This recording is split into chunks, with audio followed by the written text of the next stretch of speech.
Hello, everybody. Well, today we're back, and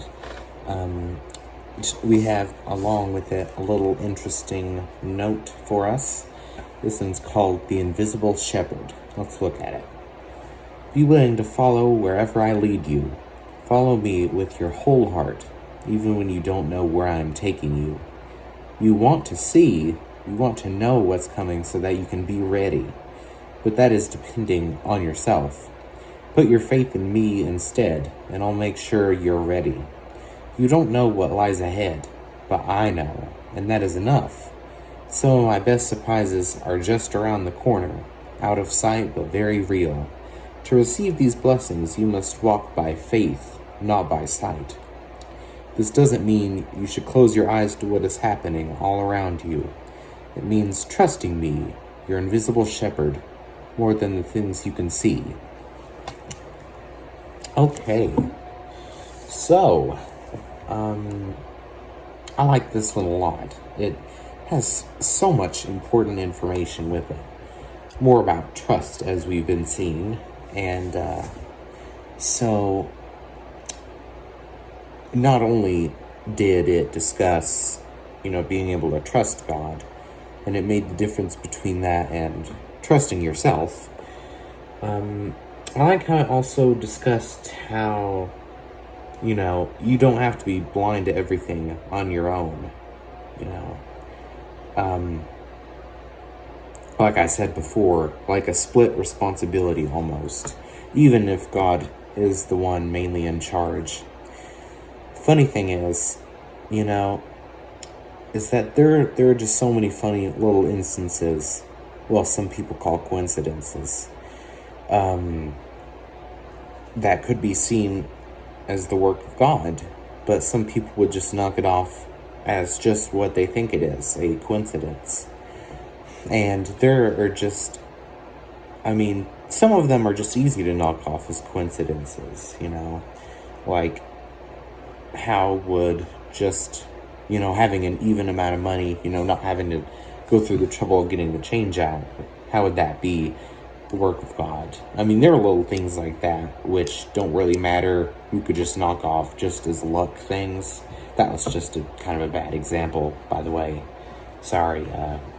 And anyway, when it comes to serious things like the timing of, really important life events, like, for example, maybe being lucky enough to meet someone that's special to you, when you or your family is going through a rough time, or when maybe a loved one is having trouble.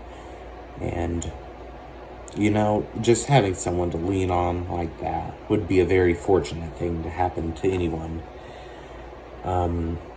But what I'm trying to say is that even if you're not somebody who believes in God, is that, if anything, it feels like more of proof to God, to somebody who believes that, just that everything in this world seems to both not support faith and support faith.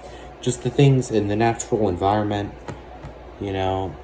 everything about it. Like, there's a scientific explanation for anything.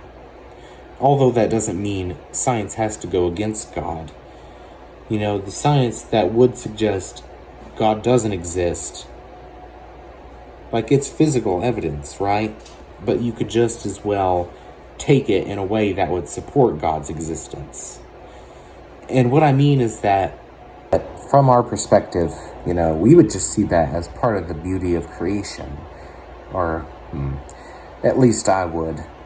I'm not sure if that's how you're supposed to interpret it, or really anything along that line. But it's an interesting side note, and even that brings up the idea that, I don't know, I've thought about how, like, in stories, like in books, video games, or even movies, things along that line. I love symbolism when they put a bunch of, hidden meaning behind it.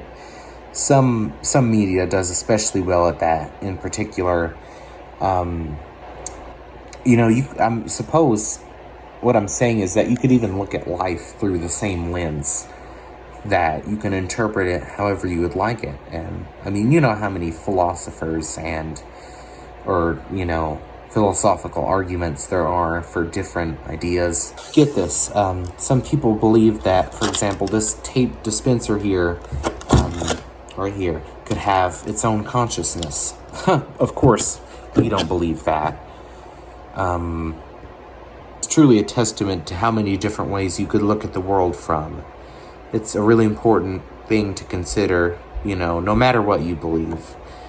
And of course, even though we believe that God is the way, and it's important to get the message across to anyone who's willing to listen. So I suppose that was kind of my point. Like, it seems as if, God designed the earth in a way that, that you would have to look deeper in order to see evidence for God, because, well, our faith is not blind faith. There is actually some evidence for it, and I don't know if I have it with me, but I've been reading a book about it too. I believe based off a movie. Anyway, and some of that I've kind of absorbed when it's really interesting. It's good evidence, and this makes me think of that. Just how having faith in God can be a true art in a world that's turning towards atheism and things along the line of that. It's an interesting topic. I mean, the people who have consciously rejected God, even if we haven't taken the same path as them, we should respect their decision at least. And, because God is the one who gave them the free will, and who will judge them for their actions or choices. But what matters is that we can reach out to the people who need to hear it, or, who haven't. Some people who have rejected God their whole lives have accepted him near the end of their life, and God would still accept them and forgive them through the mercy and grace, which this whole message is very important. And I suppose that's all I have to say about it. I thought there was more, but I've got the main point across, and very important one at that. So thank you guys very much, and I'll see you then. And have a good weekend. I'll see you then. Thanks for listening to this very interesting book and message with me. It's been very good. So thanks, guys, and I'll see you next week. Bye-bye.